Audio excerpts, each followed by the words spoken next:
So I'm here with John DeFranco of DeFranco Insurance Agency in Seattle, an agency that's been around for quite a while.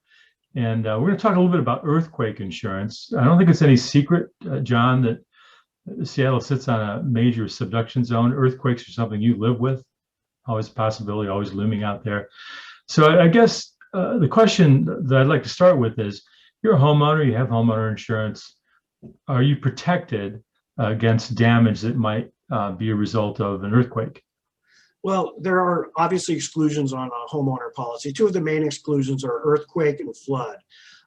Earthquake is a big risk here in the Seattle area and the whole West Coast, obviously.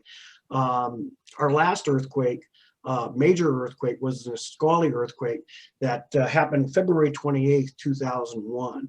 That was a 6.8 magnitude earthquake, and it caused about $2 billion worth of damage right here in the Seattle area. And I think you'll see some pictures that we pulled up from there. But a lot of people don't realize that their homeowner policy specifically excludes earthquake. And we have partnered with a company called Palomar that really has created a policy that you can be tailored to what you want: higher deductibles, lower deductibles, things like that. And we feel that in this area, protecting your, like most people, one of your biggest assets is your home from a financial disaster and an earthquake is an important part of their financial plan and should be considered. You know, we don't know whether it's going to happen tomorrow or 20 years from now. And people ask me, and I said, I don't know if it's, you know, I know that's not if, it's when. And people ask me if I have earthquake coverage on my home. Yes, I do. And on my office building here. So it's a good protection from a financial disaster. People should consider that as part of their whole insurance plan. You know, when you talk about customizing coverages, I know a little bit about insurance, and I think something that gets overlooked is the expenses you incur if you can't live in your house for a while repairs are undertaken. I wonder if you could speak to that. Yeah, that's absolutely right. What a lot of people think about, oh, is my house destroyed, I want to get it fixed. But where are you going to live if your house has been damaged, where it's you can't live in it because of an earthquake?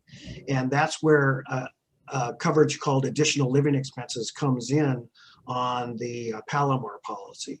We always make sure that when we do a quote on earthquake coverage, that we have enough $150,000, $200,000 of additional living expenses, because you could quite honestly be out of your house for 6 months, 12 months, 18 months while the insurance company is repairing it. And those are all additional living expenses that would be paid for by the insurance company if that happened. So it seems like a pretty important part of almost anybody's insurance program in the Seattle area. I certainly would consider it if I were there. But it also seems like it's not a shrink wrap thing. It's individualized and customized. It's individualized. We can make sure that it gets covered correctly based on the value of your home and your personal property, and of course your additional living expenses. It's pretty important coverage, especially in this area. So basically the recommendation would just be get in touch with you and your staff and give me a call, visit our website, get a quote now on our website, and we'll be able to help you out in any way.